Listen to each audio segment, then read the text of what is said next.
Hey, welcome to the 456th episode of the Random Podcast from Heck.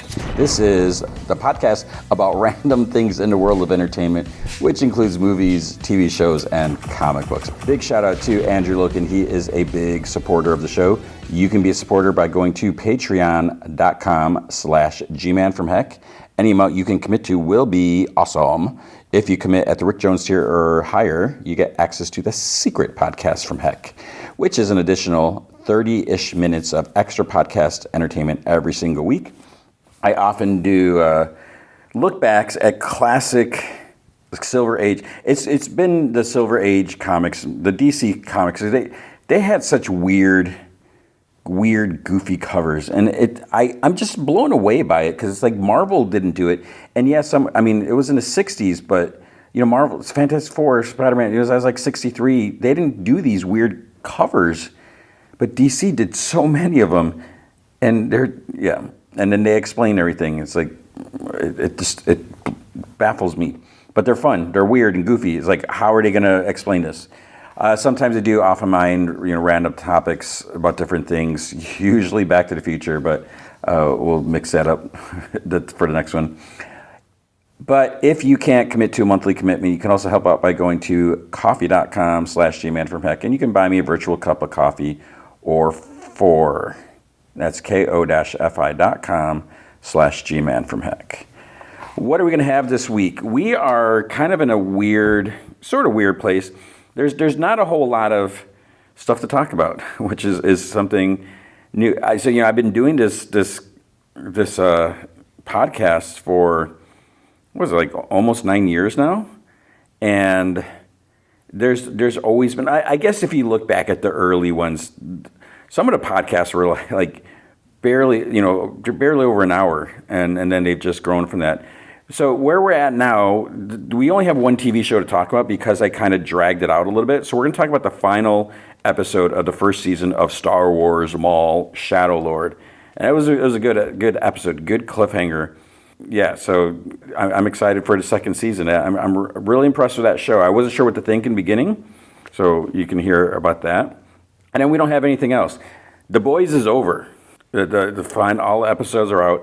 I still need to watch this fifth season, the final season. So to me, it doesn't make sense to talk about it. And so I kind of missed other things just because there's too much.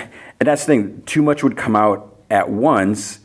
I couldn't handle all that. And then now there's like nothing. So we got this lull. So I think there might be some stuff coming up soon, I hope. Otherwise, I don't know. And I debate, it's like, what else could I talk about? Because it doesn't, it could be anything. So if you have any ideas, any suggestions, anything you'd like to hear, we can always branch things out. I don't know. We'll see.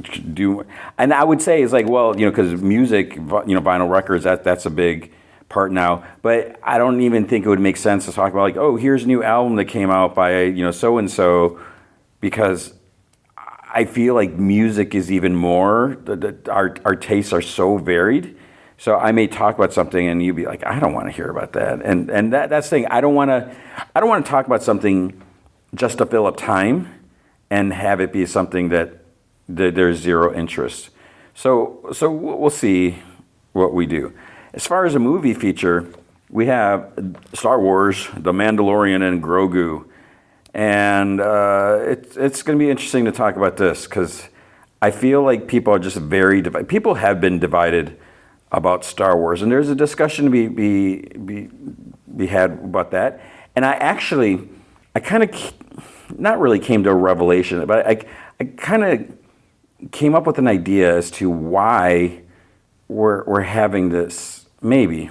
So we'll see if my keen insight is anything worthy, or if it's like, Tony, you don't know what you're talking about. You're full of it. So that's gonna be it. It is also my birthday weekend, so. I have found some time to relax a little bit, something I don't get to do often.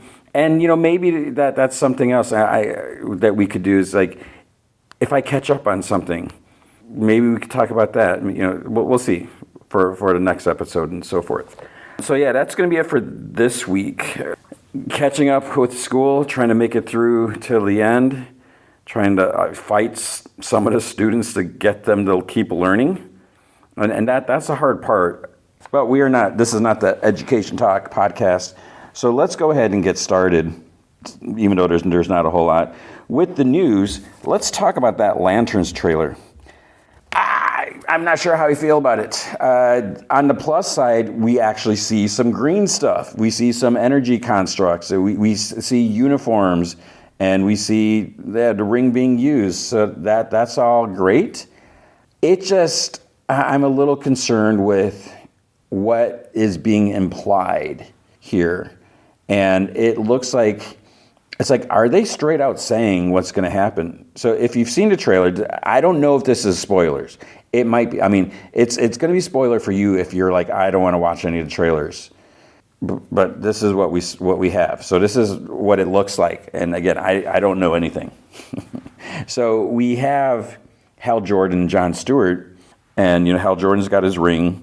He's older. Like at one point, he tells Jon Stewart, it's like, I've been doing this since before you were born or whatever, since you were a kid. So we have like a way older Hal Jordan. Okay, fine. I don't know how I feel about that because, I always, I have to say Hal Jordan's my favorite Green Lantern just because he was the one I knew. When I saw those one Super Friend episodes that had the Green Lantern and Flash and Hawkman, not just like the stripped down version of the Super Friends or Justice League, whatever. And I thought Green Lantern was so cool. So now he's older, because at one point he's talking to Jon Stewart about the ring. He's like, you'll get this ring over my dead body. So are they going to kill him? And the trailer, it focuses on them. We see a lot of Hal Jordan like doing stuff, and then it kind of like shifts to Jon Stewart, and it's like, where's Hal Jordan? He's still doing like the voiceover and stuff. But if Jon Stewart is going to become a Green Lantern, does this mean he's going to get Hal's ring? And there's like some lady that even says something about getting the ring or I don't know what it was. I don't like that. If they're, to me, if they were going to kill off Hal Jordan, I hope they don't. Because if they kill off Hal Jordan, like in the first episode or whatever, even if the first season, to me, that's just dumb. If you don't want to use a character, I don't think you should be killing characters off. If you don't want to use a character, don't use them. Whatever. They're going to go off somewhere. They're going to take a vacation. But if you're going to kill them off, that is like a waste of a character. That's just like taking something and throwing it in the garbage. And yeah, if we're talking about comic book related stuff, there's always some way to find a way to resurrect them. And Hal Jordan could have been, maybe this leads into Parallax and Hal Jordan. I don't know. I don't like that idea. So I don't know. We'll see. Well, hopefully. But the other thing, so yeah, I think I mentioned, we see uniforms, we see Guy Gardner, we see like Jon Stewart as like a sniper, and yeah, but why is he? And I don't understand, why would he be after Hal Jordan's ring? Because we know there's more than one ring. Because Guy Gardner has a ring. I mean, I always thought it was weird. There's so many Earthlings, so many people from that sector that have Green Lantern ring when it's supposed to be one person per sector, but. I don't know. So in the news this week, I feel like there wasn't a whole lot. There's a lot of stuff about the Odyssey, like interviews talking about working on this, doing that. I didn't really like read any of that stuff or check out any of that stuff. I don't feel I need to. It's a Christopher Nolan movie. Got a like all-star stellar cast. Of course it's going to be great. I'm not overly. I never had to read the Odyssey. My daughter, when we watch Mandalorian and Grogu, she's like, "Oh, I love the Odyssey." She's like, "Yeah, I had to read it." So she's like excited for that, and I'll watch the movie. I know snippets of different parts of the stories, but I've never had to read it. So and all this stuff. I don't like all this argument or all this backlash over casting stuff, which it's just ridiculous when this is like a fantasy or whatever you want to call it, and people are complaining about this casting, that casting. And while I will make comments about certain things, there's other things, there's nothing necessarily locked in about, and maybe there's description about some of the characters, but I would like to think that the best person is going to be cast. And if you are purposely trying to say we need to cast a Latino, then you are not necessarily going to cast the best person that might interview, because you're limiting who could get the job. And it's one thing if it's a Latino character, but if you have a certain role, so I always used Riverdale as an example. When those call sheets were released or whatever, for Veronica, they specifically were looking for a Latina. And I look at, in the comics, I don't feel like Veronica Lodge is a Latina. Yes, she has jet black hair, and that's like one thing my daughter pointed out to me way back when that first came out. But she's not a Latina.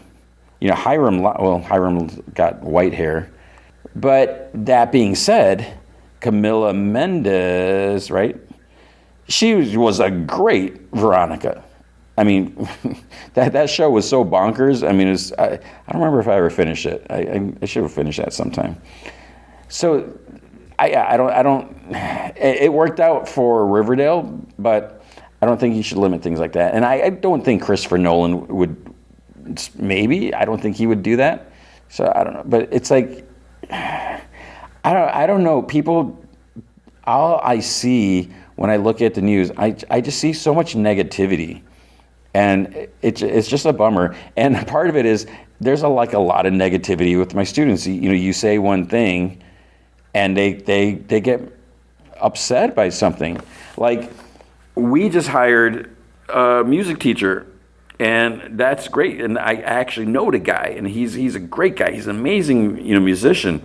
I mentioned it to my class, and one student's like, "Oh man," and I was like, "What?"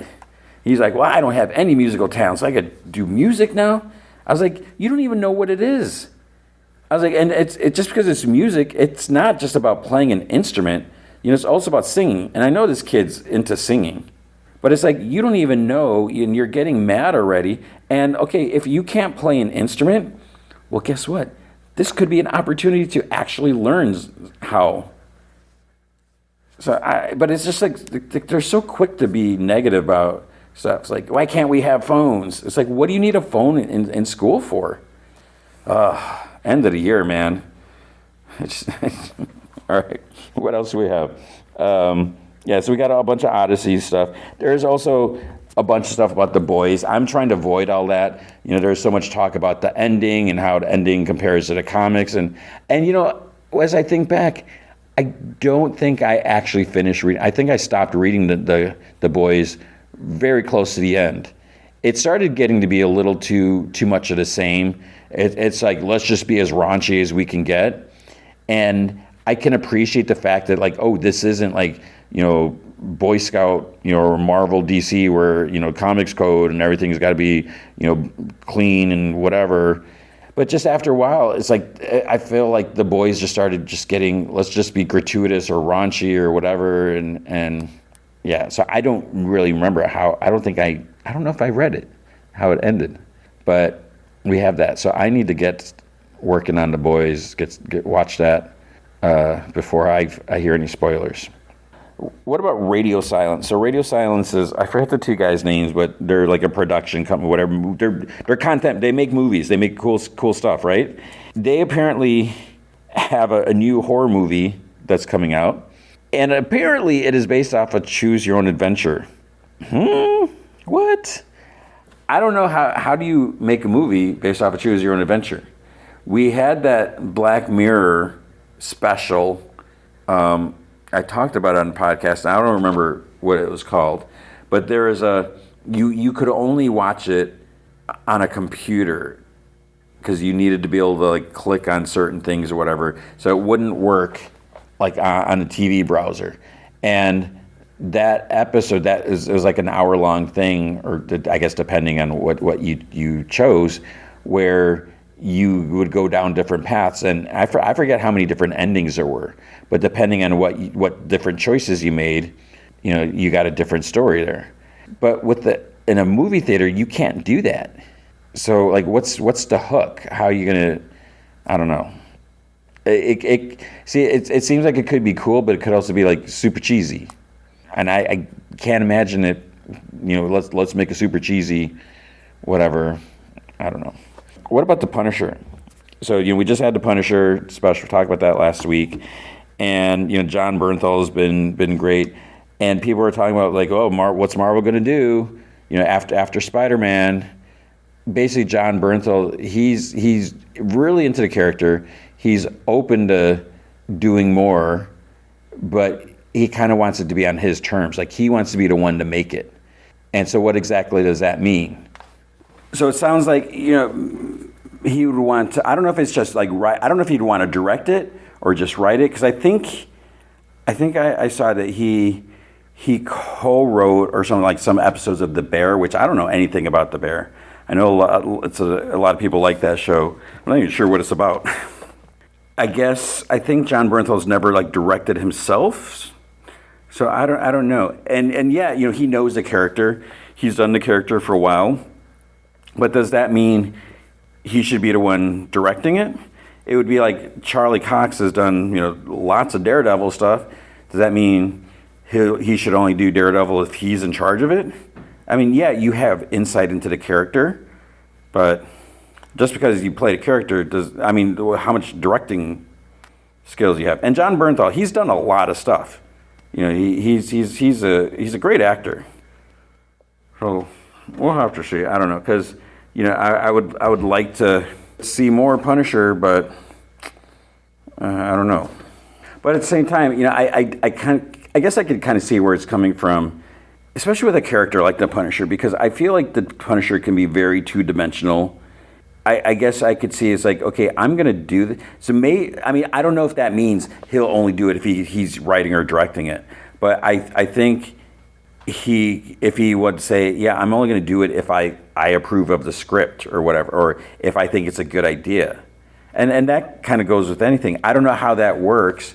Like when Chris Evans signs on the play Captain America or whatever, does he have a say? It's like, okay, you got a 9-movie contract or whatever. So it's not like, yeah, I don't want to do that crossover movie because I'm not feeling it. I don't think you really have a choice there.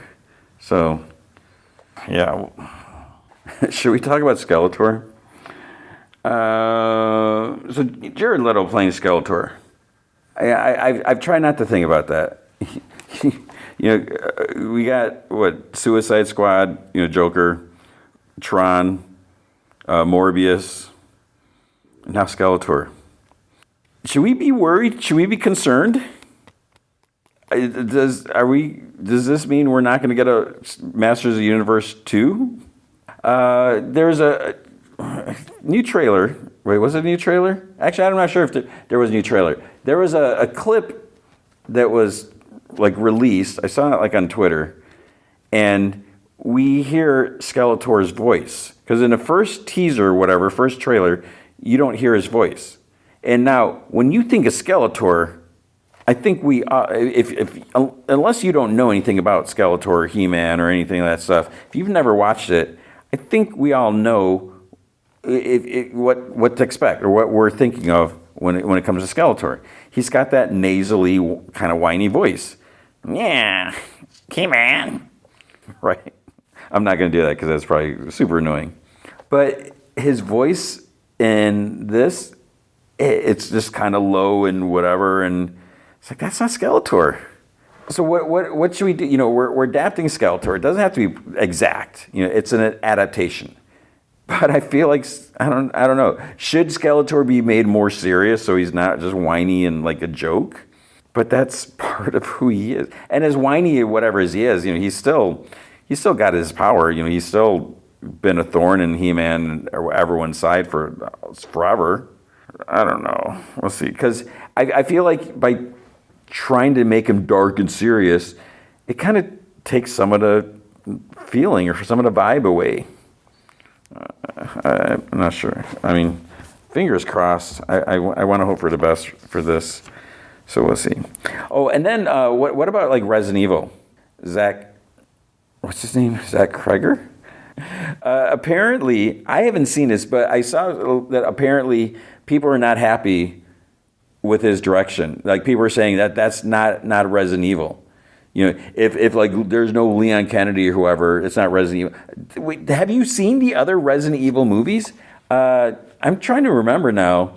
So Mia Jovovich, I don't think she wasn't based off of anyone. We saw other people in other various movies. You know, eventually they came in, but that first movie was like nothing. It was very loosely based off of video games. It like went whoosh, it took like a big turn and did its own thing. And some of the other stuff, I mean, maybe I haven't played every bit of every single game, so maybe there's a lot of stuff that I don't know, but it just felt like they started doing their own stuff.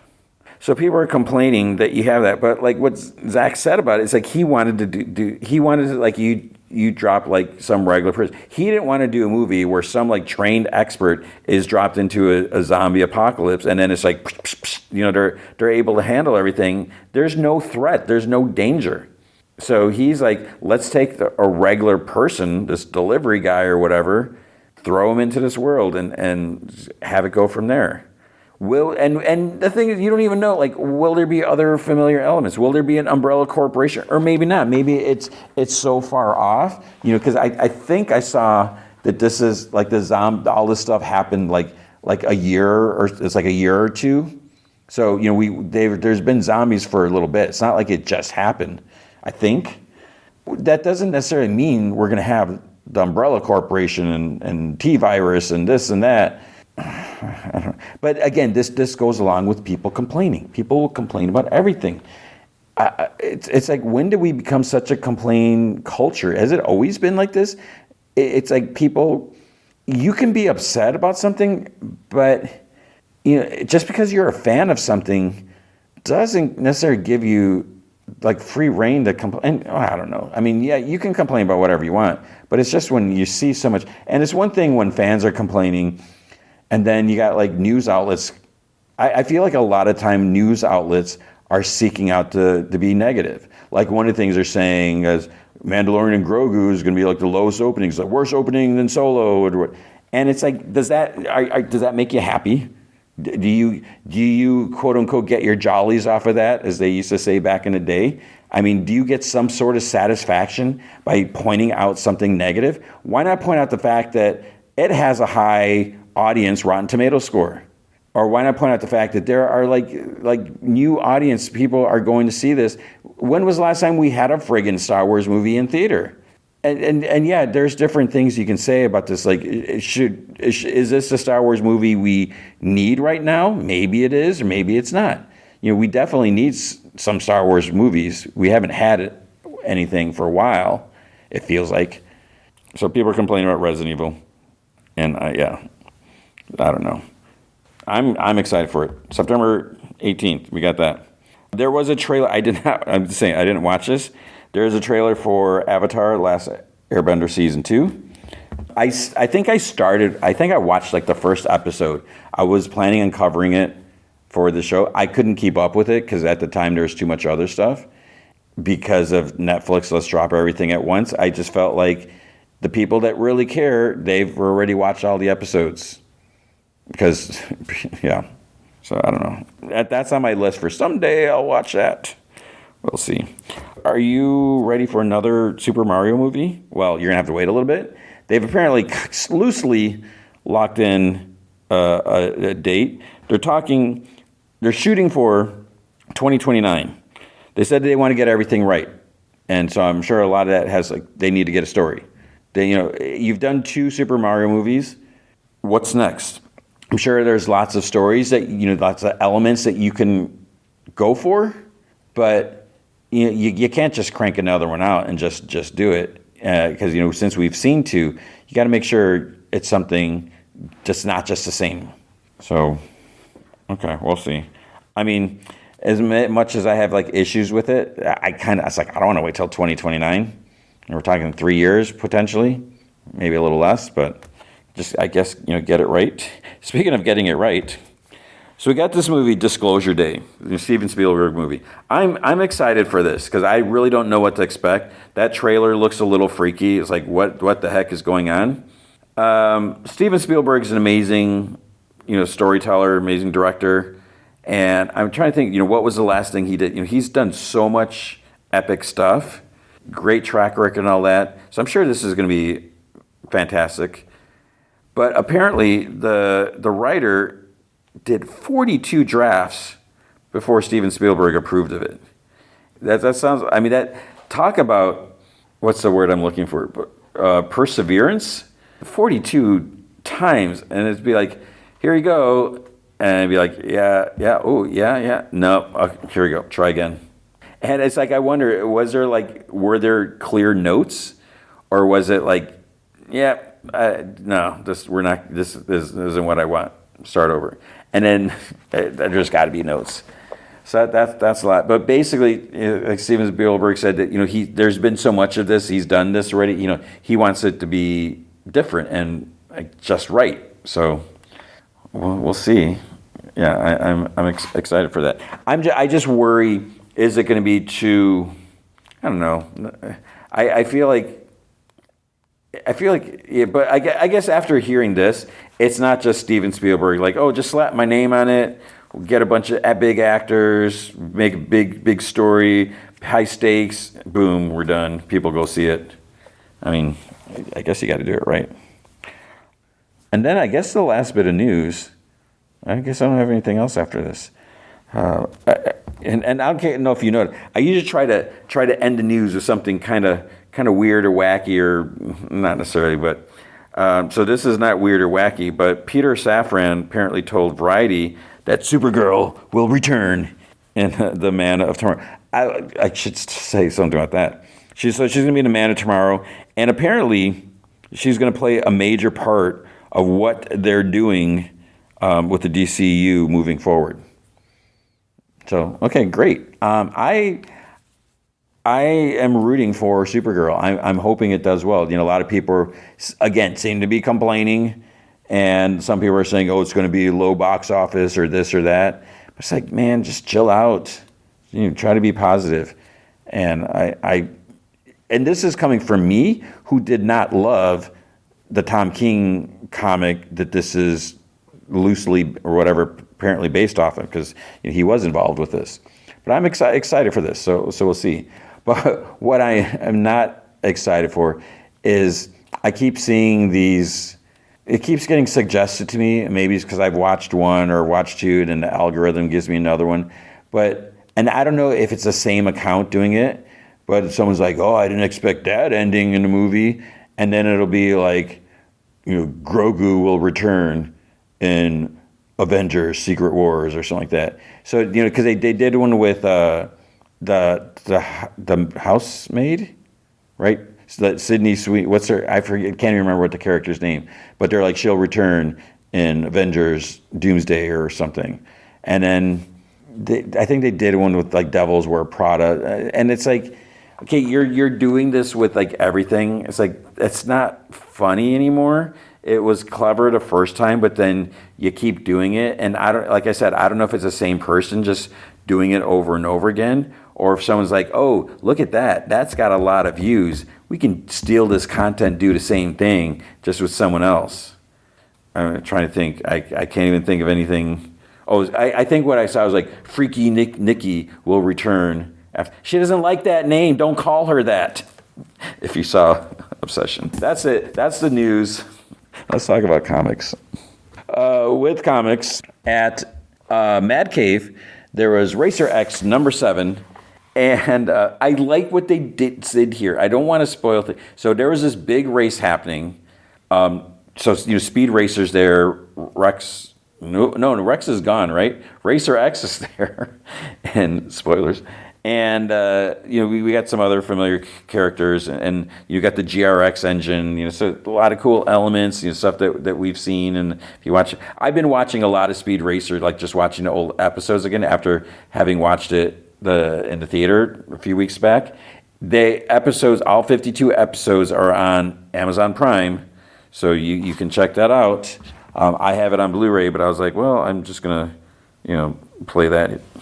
So yeah, there's this big race, and something kind of interesting happens in the race. It might not be what you expect, but I can appreciate what they did. So yeah, that's cool. So I dig that comic. At Image, we had Rockefeller's number 0. I didn't read the solicit for this or anything. I always find it weird when they do this, because it says on the cover, who were the Unbelievables? So that's something else, Prelude. And then we got the Rockefellers. And it's an issue 0, so I was like, issue 0, so is this before they fled the future and went into like our present, which is their past?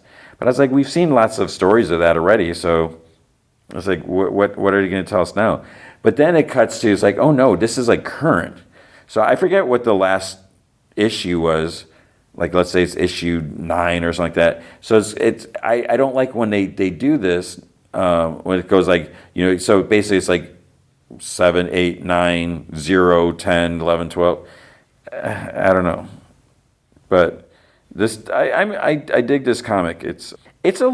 I wouldn't say it's stressful, but it's unfortunate. You got this family that's on the run, and there's like some danger involved, and they're losing people, and you want them to be safe, but they can't be.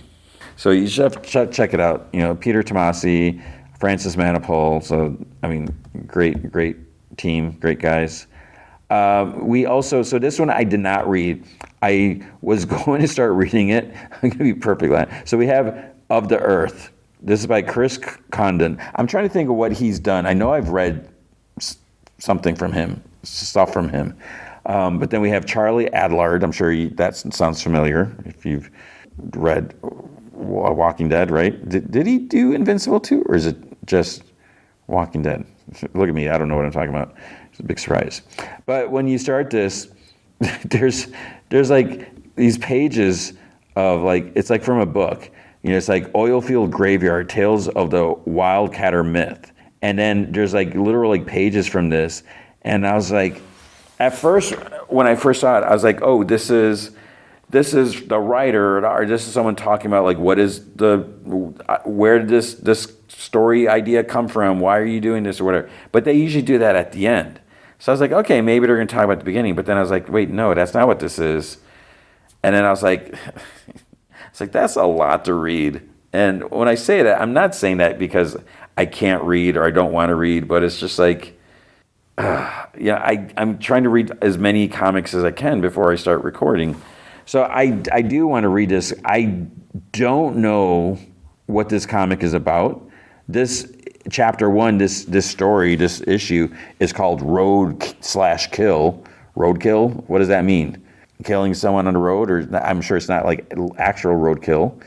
So I'm definitely going to read this. I'm curious. I didn't have time, so I didn't get around to that. So sorry about that. That was it for the other stuff. Then at Marvel, we had a few things here. Question will be, did I read everything? Because usually when it comes to the Marvel books, I try to read them. I usually read them in alphabetical order. And sometimes I will jump around. It's like, oh, wait, Moon Knight's out, or this is out. I'm going to check that. And then sometimes I'll get messed up and I don't go back or whatever. Or sometimes I start reading something, and then I was like, oh, I got to pause on this, and then I'll read it later tomorrow or something like that, and then I forget to ever read it. And then it comes to the pod recording, and I'm like, oh, I didn't read this. So we had Alias, Jessica Jones' Alias number 3. So I'm enjoying this. It's Sam Humphries and Gerardo. I can't. Why can't I say that? Gerard. I can't say it. My tongue was not working now. Cancel. That's it for the podcast. I can't talk. Borges. Jeez. I'm enjoying this. It's a weird comic. I don't like Jessica's position. So she is not supposed to be investigating things because her husband is the mayor, because Luke Cage. Somehow she lost her private eye license. And it's just like this murder happened to her neighbor, people living next to her where her office is. And it's like they're saying, oh, you're doing the job of the police department. You're taking their job away. You're taking work. It's like, no, that's not how it works. It's not like the police are going to work on commission, and she's taking work away from them. So that was just kind of weird. But the thing is, she's working with Typhoid Mary on like what's happening here. So that's making things interesting. We had The Amazing Spider-Man number 29. I'm going to be honest. I'm not super crazy about this. So we have witness the birth of Spore in Amazing Spider-Man. So we've seen what happened to. Oh boy, I almost got it. There's a rant coming up, so be prepared. We saw what happened with Peter Parker's like childhood friend. They're working together. There's a little accident at their office or business or company, and his friend, what's his name, Brian? Is it Brian?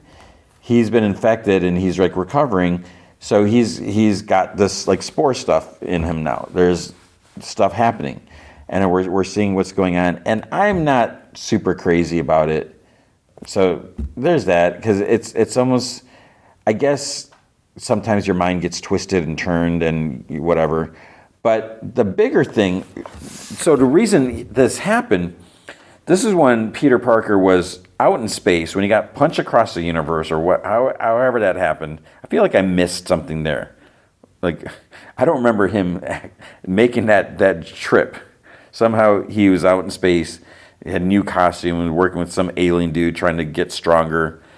And then when he was gone, Norman Osborn's like, oh, I better start dressing up as Spider-Man because New York City needs Spider-Man. And then Ben Reilly, who's been on his King Chasm kick, hanging out with his girlfriend with her costume, Halloween evil masks that give you powers, he's like, I'll cover for Peter at work. And then as he's working with his friend, doing all this stuff, and then he's like, wait, I'm writing this code for this stuff. I'm not going to get any credit for this. It's all going to go to Peter. I'm going to sabotage it. And what I find, and what I hate, oh my God. See, this, I could do, that's okay. Here's where I have to make a decision. Do I dwell on this now, or do I do another off my mind rant about this? Maybe I should save it for that, because I feel like I've gone on about this. I mean, there's things I have to say. I just, what I'll say right now, I don't know if there's, I don't want to just sit and talk about complaining. I don't want to just complain for like 30 minutes about this. But I think the main thing that bugs me about this, apart from the fact that I love the Scarlet Spider, and I thought that there's somewhat, I'm not going to go into that. The fact that this is Peter Parker's clone, and he is not behaving like Peter Parker. And the fact that if this guy was, Ben has, unless he lost all his memories, he why would he want to do this to his friend? All right, I'm going to think about it, whether I do an off of mind about that, because I shouldn't go on about this. Let's move on. There was Deadly Hands of Kunlun. I'm not reading that. Someone tell me, should I be? Is this any good? Fantastic Four number 11. Yeah, I've been enjoying it. I like the Ryan North comics. Feel like he's been writing this for a while now, which is nice. It's great to have consistency. Even though they've relaunched the comic a couple times at least. But this one is like, well, we need to think about like the Future Foundation, because I think like Maria Hill with S.H.I.E.L.D. wanted them to kind of relaunch that. So they're all thinking like, well, what does the Future Foundation mean? What can we do? What direction can we go in and everything? There's just I don't know. Then it becomes to like, Ben was like starting to get down on himself. He's like, well, whatever. It's like, I'm just a muscle, so you don't need me to add anything. And then it's like, wait, maybe Ben, you should give it a shot. And we hear like what his idea is, and it was fine, but I don't know. I didn't feel anything because then Alicia, because he wrote his ideas, his thoughts, or whatever in Braille, so she could read it, and she's like, "This is amazing! I didn't know you could write." And this, but it's like, I mean, unless I skim some stuff, what he said wasn't like super compelling. I don't know. Maybe I'm not being fair, and I really like the thing, but yeah, I was impressed. Imperial Guardians, I didn't read that because Galactic Marvel, I can't get into it. Inglorious X-Force #5.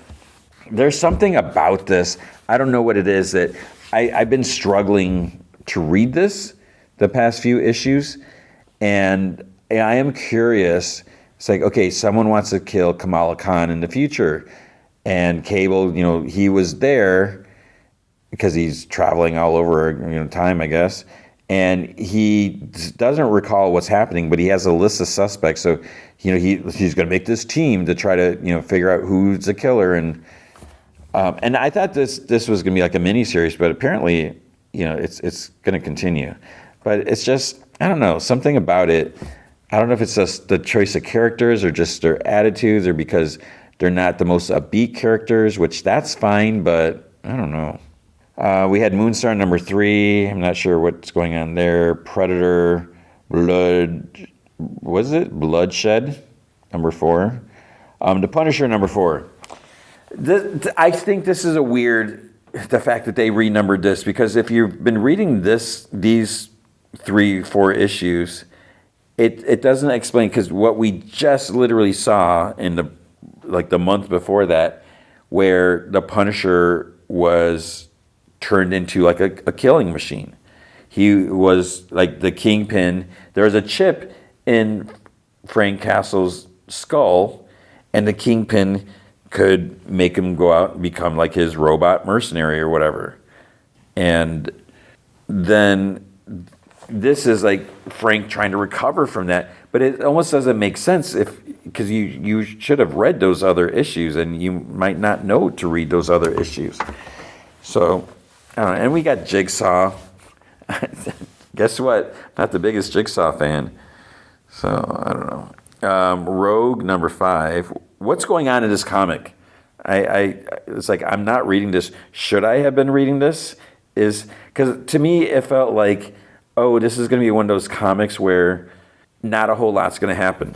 Or it's like, we're not going to see any repercussions. I could be wrong about this. Or maybe this is going to be like Storm, where there's like crazy stuff happening, and I have no idea how, Storm is like evolving like at insane levels or whatever, and I no longer have any clue who the character is. So I'm not reading Rogue. We had Psy, Dimensional Rivals. Not sure who that is, and I think this is actually, does this have anything to do with Marvel? What's that game? Not Marvel. I don't know what it is. No idea. Sorcerer Supreme #6. No. Reborn Ultimate Impact #1. I read this, but I don't remember what it was about. Oh, there's some stuff where, so Miles has the device thing that jump started people or whatever from the Ultimate Universe, from this new current Ultimate Universe is going on its way out or whatever. But then Spot tries taking it, so then it's like Miles like fighting him, and I was like, okay, whatever. I was like, it feels like nothing really happened. Venom 258. We have Peter and Mary Jane having a talk after the crossover with Torment and with the death of Paul, boo-hoo, and just picking up the pieces. But Peter and Mary Jane finally have a talk, which is nice. And one thing that I super appreciate, where they're saying, like, when was the last time we walked around Central Park talking? It turned out it was Amazing Spider-Man 259, when Mary Jane where she told Peter that she knew he was Spider-Man, and that was like right after Spider-Man got rid of the Venoms, the symbiote. So there's some, yeah, am I the only one? Maybe. No, I'm not the only one. But it's like, I want these two to be together. it's like Peter Parker and Mary Jane should be together. And now that you have Mary Jane as Venom, it's possible for her to go out and not just sit at home waiting for Peter to return. And you may have heard news, marriage or whatever. I saw it on Reddit. It was spoiled on Reddit. Mary Jane is tweaking the costume, tweaking the Venom look. And I don't know how I feel about that. There's definitely an odd decision, odd choices were made or whatever. But okay, whatever. Then we have Wolverine, Weapon of Armageddon. What's it say? Armageddon assembles in 1 month. Oh boy, I'm gonna miss it. I have no idea what that means. I look at this cover, I'm like, there's no way I'm gonna read this. I don't even know who these other two people are. There's this big dude, shirtless dude, with like big, I don't know, those cables or something coming out of his pectoral and going into his back. What is that about? And what's in his hand? Does he have a cosmic cube? Then we got some other guy in like a full metal costume, but he has claws. And then I think, was it this where Wolverine's, one of his claws broke? I don't remember. So I am not reading that. Maybe it's the greatest comic of the week. I don't know. Then we have X-Men United. I didn't read this either because I think this is one of those out of continuity comics, and yeah, I couldn't do it. At DC Comics, I didn't read a whole lot here. We had, I'm going to save that one for last, actually. So I'm looking on the Amazon list, since I can't look at Preview World. They have DC, Marvel, Superman, Spider-Man, but it's like, didn't that already come out? I read it already. There's Absolute Flash 15, and I think Suicide Squad is in here. I haven't been reading this, so I don't know. Wonder Woman number, man, this is so small, I can't read, number 33. And yeah, I'm not feeling that. It's like, I don't care. I don't know what's going on.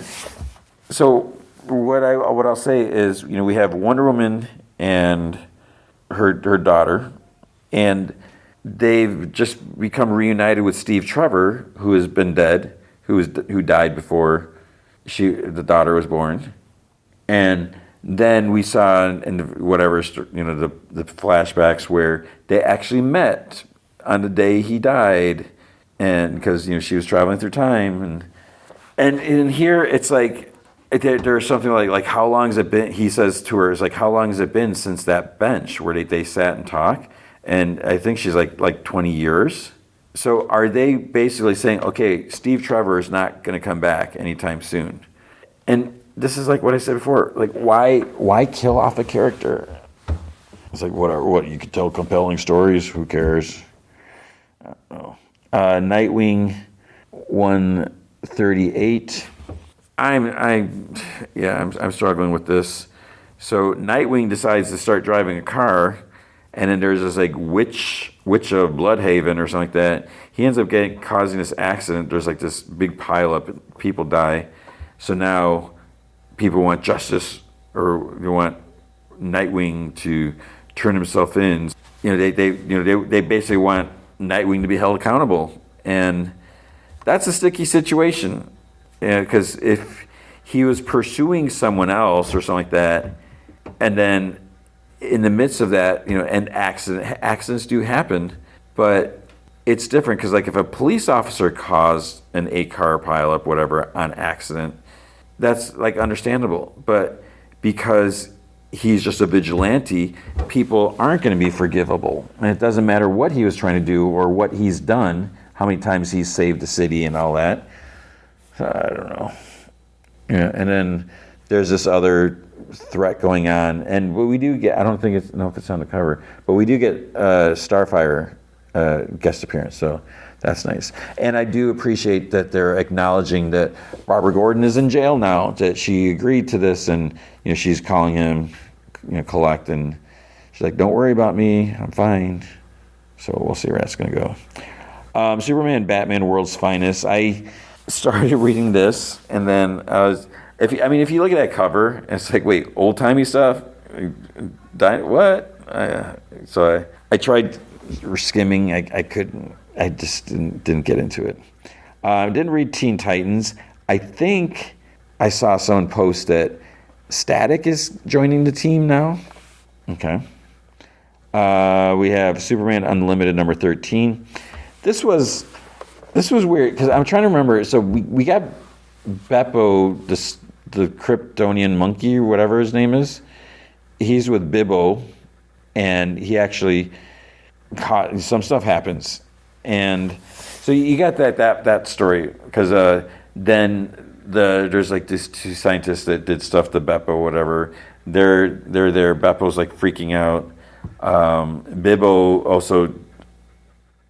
Was someone trying to mug him? But he's hurt. So Beppo's like starts going on a rampage. But then there's also the fact that Jonathan rescued his younger version, and from where he was held by Ultrahuman. What's his name? No, Ultraman, and he missed growing up with his parents. So now somehow Jonathan saved him. So now he had to create a new identity for himself. So now he's Tomorrow Man. It's like basically he gave up being Jonathan, but Jonathan is having like flashbacks and stuff, nightmares from where he was held prisoner in a volcano for 4 years or whatever it was. So I don't know. Then we had, Batwoman number 3. Didn't read that. Deathstroke Terminator. I forget. I think this was issue 3. So Deathstroke, he's like sort of on a rampage because someone killed Wintergreen, like his best friend, his broker, whatever. But they've worked together forever. So it's like this again. This is another example. It's like you do not kill off someone like Wintergreen. It's like killing off Alfred, which they did. Deadshot wants to know like who's responsible. Now he's starting to get attacked by Deadshot and Deathblow. They're working together to bring down Slade. There's a lot of because Slade is hearing Wintergreen's voice, and Deadshot's like, "Are you okay? You seeing ghosts now?" And so I don't know what's happening there. And part of me wants to think they would kill off Wintergreen. It's like, what? Why? What's the point of that? So I don't know. Then there was Sirens Love Hurts. Haven't read any of that. Issue 4. There's Lobo number 3. I'm not reading that. End of Life. I've been wanting to read this. So this is issue 4, but I didn't read issue 3. So I've been liking that book. So I need to read that. And then there's Catwoman. Was it 87? Can't read that. But that is it. I didn't read any of those. That is going to be comics for the week. All right, now it is time for Star Wars. This is a Star Wars episode, right? This podcast. We are going to talk about, finally, Star Wars Maul, Shadow Lord, Season 1, Episode 10, The Dark Lord. So yeah, it was May 4th when the final 2 episodes dropped, and I've been kind of trickling it out because I got a little behind and everything like that. But I shouldn't say it. I mean, I've enjoyed it. When I was doing the two per week, and then the last few I went down to 1 per week, and I just enjoy it. And I don't know, maybe because it gives me something to look forward to each week. When I get it. My wife and daughter, they'll sit there and binge an entire season of something, and they'll be up super late. I don't have the time for that, and I like to just sit and digest it and savor it and just think about it. Because with the last episode, it's episode 9. At the end, spoiler, I'm assuming you're caught up and you've been listening or whatever. But at the end, and it was almost like a no-brainer.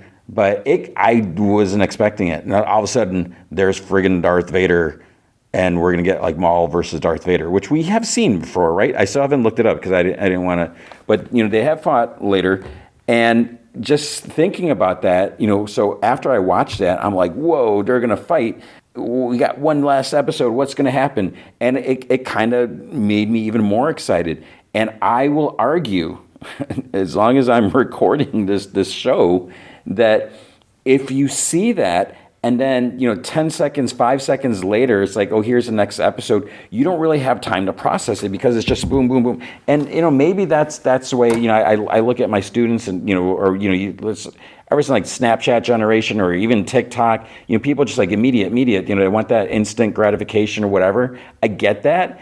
Or maybe people just don't have time to just wait, or whatever. But for me, I just prefer to wait, and that's how it's been. And yeah, times have changed, and maybe I'm living in the past, but I want to be able to watch something, think about it, process it, and just like think about it, like, wow, what's going to happen? I can't wait for to let that excitement build up, and then go into that next episode or final episode or whatever. So that's where I'm at, and also it is a good thing we've done that because. there's nothing else to talk about this week, right? There's no other shows. There are some other shows, but yeah, this is the only one we got. So, episode 10, the Dark Lord. They stand before Vader, Maul, and the two Jedi, Devin and Daki. They have their lightsabers lit. Vader's is lit. Maul makes a move. I probably shouldn't. I don't know if that's annoying or if that helps, but their lightsabers clash. Vader like shoves him back. The two Jedi they stand. They're on guard. They're ready. Two Boots and Lawsons like shoot their blasters, and Vader easily deflects them. You would think like you got Darth Vader going up against all these people, but this is Darth Vader. Like it or not, say what you will about him. I mean, he is like more than ready to take on anyone. So he deflects their attacks. The Jedi move forward and strike. Maul joins. Vader deflects but strikes. He actually takes like a small chunk out of Maul's hip, and he like screams in pain. And he hits him with the lightsaber. And I'm just curious.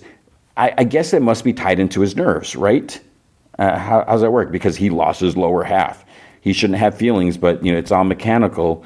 But I guess that's how he can control it, because it must be tied into his nerves. That makes sense. How else would he, operate it? So he screams in pain. Lawson, he gets the others to move around, and they're continuing to fire. Vader force shoves Maul and the Jedi back. Lawson's like, we need to move, and Maul he's like, run, and he tells the Jedi they actually retreat. I was like, wait, are they all leaving him? I was like, what's going on? So they move through like vine-covered ruins of Citadel. Maul ends up like joining them, so he like ran too. I thought he was going to stay there and fight Darth Vader. There's this like big column like falls and cuts off their path. So is Vader, of course, and he's like right behind them. But it's like, okay, let's stop a second. How did Vader get there? Did he run? Have we ever seen Darth Vader run? Because he's kind of like Jason Voorhees or Michael Myers, where he'll just walk. And we've seen a Jedi where they do their little like burst of speed. I don't think Darth Vader does that, so I don't know. So he turns on his lightsaber again. Daki turns to Devin. He's like, "You must leave. We will soon follow." And Lawson's like, "He's right. Let's go." So Vader starts making more ruins like rain down on them. Now it's just Maul and the two Jedi. So I thought Devin was going to go, but she didn't. And then Maul, turns on the other side of his blade. And he's like, "You're no Inquisitor." And he starts fighting again. Vader easily blocks each blow. And he's like, "What are you?" And so at this point, does anyone know? That was the question I had. And again, without looking into the history, the canonical history, because, what has been said here or there in episodes or books or whatever, what has been erased or whatnot, it is not general knowledge that Darth Vader was General Skywalker. Sorry. But yeah, it's like people don't know necessarily that Darth Vader is Anakin, and so I think at this point Maul doesn't know, because when he's like, "What are you? Who are you?" So he doesn't know. And at this point, I'm trying to remember like when this takes place. Do we know when this takes place, and how prevalent has Vader been publicly? Do people know who he is, or or is this the first time they're seeing him? So I'm trying to think back to like when the Inquisitors were around, like with Clone Wars or whatever, Rebels and all that. When we started seeing Inquisitors, was it more Rebels? Yeah. The other two joining. Vader manages to deflect each of their attacks. He starts. He pushes down. He'll like hit his lightsaber, and they're blocking it. And then it's almost like he's being a bully. Where he just like he'll start like pushing down as they're holding their blade up. And Daki like groans. Maul leaps over to Daki's side. It's like so weird, and it's kind of cool seeing Maul fighting with the Jedi. We'll see how long that lasts, right? So he leaps over Daki's head. He spins his saber, and then Daki pushes forward. Devin attacks from the side. Vader puts like Daki in like a forced chokehold and lifts him up. But instead of like choke him, he just tosses him back. So it's like, wouldn't he be like? Couldn't he just like snapped his neck? I mean, Daki's a different species. Maybe his neck is thicker. I don't know. But thank goodness he didn't. Now it's just Maul and Devin fighting. Vader swings down hard. Repeated blows. He knocks Maul down, but he holds up his saber as Darth Vader raises. And then Devin brings her blade up with Maul, so they both block his attack, and which is great. Seeing them, teamwork, whatever. Teamwork makes the dream work. Maul and Devin manage to lift Vader's blade up, and she pushes him back with a little bit, and then Vader turns off his blade as they retreat. Maul grunts as they climb through this opening, and he looks up. More the Citadel is crumbling. He's like, quickly. He raises his hand, and the two Jedi do the same thing. So they're trying to keep the ceiling from landing on them. The ceiling crumbles in large pieces. Vader easily lifts one with his hand. The three continue to retreat. And then at this point, this is where we get the logo for the show. So it's like all that, and it's like now the show's like starting. In the jungle, away from the ruins, we see Lawson, Riley, Two Boots, and Vario. They're continue going. Riley's like, it's like, don't make it out, right? And Two Boots like, I'm certain Devin and her master will catch up. So Vario's comm chimes, it's Dryden Voss, and he says it, or Dryden says it there en route, and like, make certain Lord Maul is ready for immediate extraction. Vario's like, yeah, they're underway. Yeah, they ran into a little complication, but and he's like, there better be no complications. This extraction needs to be quick.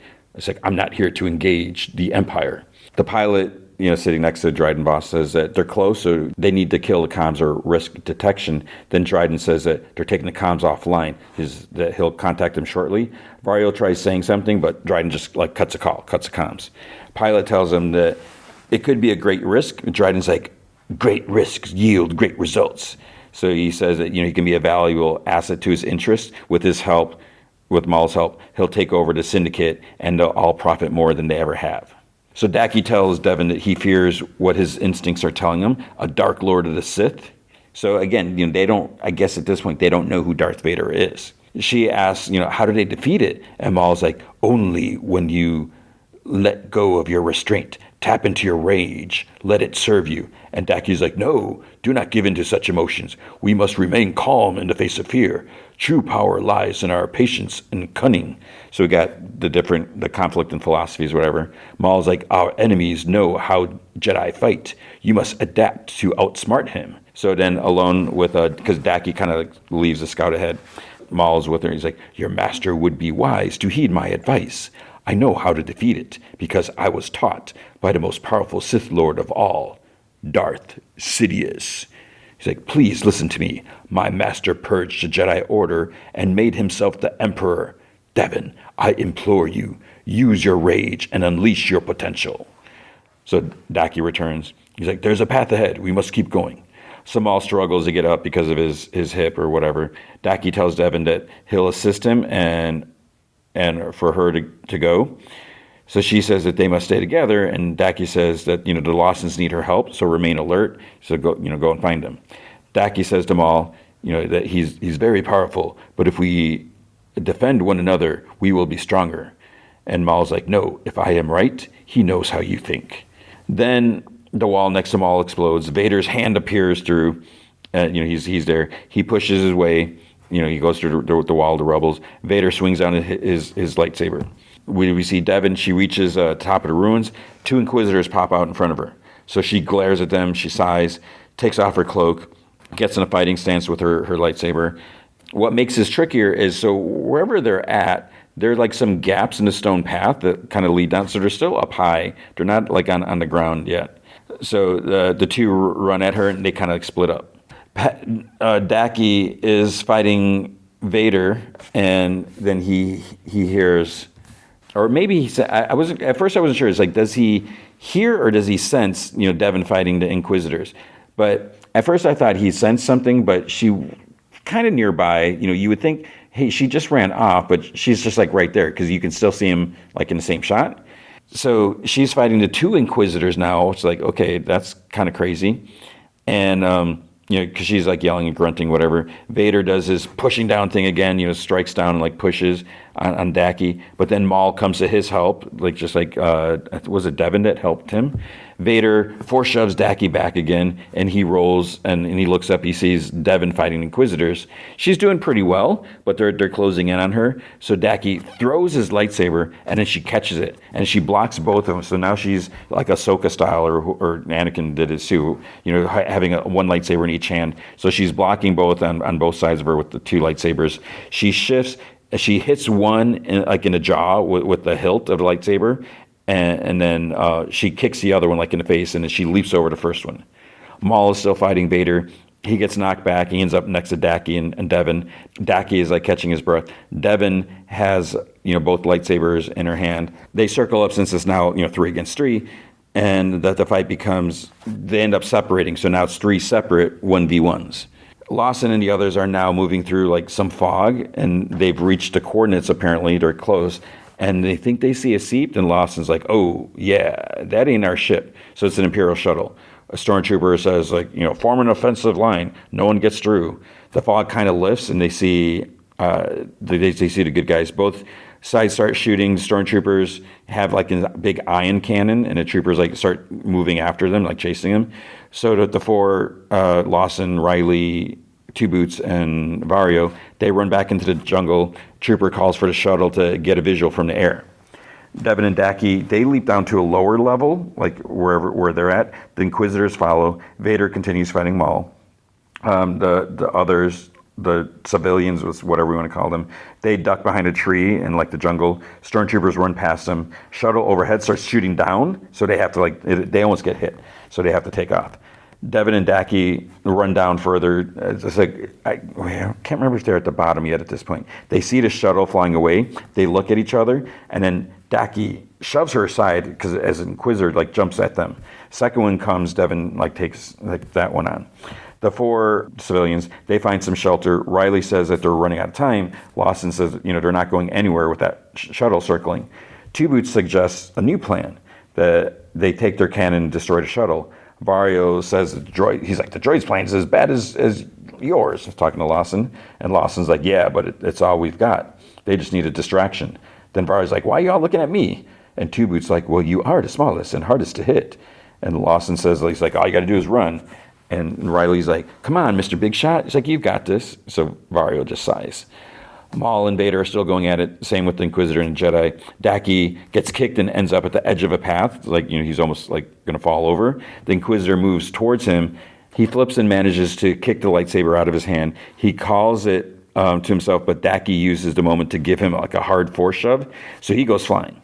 Daki looks over at Devin and the other Inquisitor. Then Maul gets knocked aside. So Daki has a spin around to block a blow from Vader. The others on the ground, they see the troopers next to the cannon. Riley wants to help, but Lawson's like, no. He's like, stay here. So Lawson and Two Boots move into position. Lawson calms Vario, and so Vario kind of psychs himself up. He's like, you can do this. He runs out yelling. They shoot, and they start chasing him. Lawson and Two Boots shoot the 2 stormtroopers by the cannon. Two Boots takes over, and the shuttle goes into fog, so they can't shoot it. They got to wait for it to circle back, come around. Lawson shoots a couple of troopers. They're shooting back. So he's pinned down behind a tree, and the tree's starting to get chewed up by blaster bolts. And he's about to fire, but then they get stunned by behind. Guess who didn't listen? So Riley, I guess it's a good thing. So he came out from wherever he's at. He hit them both with a stun blast or whatever. So the others start firing at him. So he has to like run and everything. Both Lawsons are shooting back. There's an explosion behind them, so the shuttle's back shooting. Two Boots positions a cannon. He shoots it a couple times. It starts going down, blows up. So just like that, that was a good shot. Nice cannons, I guess. Daki says to Maul, he's like, together we can do this. So they charge at Vader. He calmly just fights them like it's nothing. Gives Daki another force shove. He's like, he keeps pushing him. Maul goes down to his knee again. Vader strikes. Maul and Daki both, Daki comes back. They both raise their lightsaber to block. They both give him, Darth Vader, they give him a force shove. So he slides back a little bit, not like uncontrollably too much, whatever. And then he just like slowly like raises his head and looks at him. Vario's still running. There's more shuttles of like with troops, like troop carriers, whatever, landing. Vario runs. He hides behind Two Boots at the cannon. He takes out one of the ships, but then gets shot by the others. So Two Boots goes flying. It's like, wait, did he get hit? Because as you're thinking about this, this is the final season or final episode of season. So it's almost like anything goes. Who's going to live? Who's going to die? How are we going to change the dynamic for season 2? I'm kind of wondering, is something going to happen to Master Daki? Then at this point, it's like, who's going to, we already saw, where's Rook? I'm assuming she didn't make it. We don't know. Darth Vader pulled her. He could have killed her. She's still knocked out. You would think she would come back by now. So maybe she's gone. All the Mandos and the Zabra, whatever they are. Riley runs to him and helps him. Two Boots is fine so far. He's fine. So Riley helps him. Lawson gets seen. He has to duck behind a tree. He calms Two Boots. He's like, stay with Riley. Maul and Daki continue fighting Vader. And at this point, I was like, I think we know how this is going to end. I mean, it seems like it's been like, a given for several episodes. So there's several strikes. They're striking, blocking, whatever. Vader stands. He stares at them. Maul snarls and yells. I love how, like, Maul kind of gets, like, animalistic sometimes. He just, like, grunts and snarls and stuff like that. So just, like, it's that, like, savageness or whatever. He charges at him. Maul gets hit in the side again. It's like, geez. Maul jabs his lightsaber at Vader, but he stops it with the Force, uses his hand, and then he swings at Maul, and then Maul does the same thing. He stops Vader's lightsaber with his hand using the Force. You don't see that often. So it's like, it was kind of neat that they both, maybe that's something that Darth Sidious taught them both or whatever, so that's why others don't really do it that often. So he stops Maul's blade while deflecting Daki's lightsaber with his lightsaber. Then Vader manages to somehow lift Maul up with the Force, but it's like, wait, you're using your hand to block, hold back his lightsaber, but now you're lifting him also? Like multitasking with one hand? So he ends up tossing him at Daki. Lawson is pinned behind another tree, just getting shot at. Maul groans at the pain in his like leg or hip or whatever, and Daki's like panting. Daki moves at Vader. Maul tries going too, but his leg's in pain, so he kind of can't move. He hears Devin grunting. He's just miserable. He can't like really move. And then this is like, oh crap. Maul gives Daki a little force shove in the back, moves him towards Vader. He's able to recover. He jumps around. I don't know if Daki realized what happened, because he's still like fighting everything like that. They're locked in battle, and then Maul, he limps away, and Lawson's at a different place, and it looked like he saw what happened. So he knows that Maul tried pushing Daki at Vader, but then he starts getting shot at before he can like really process or do anything about it, say anything, whatever.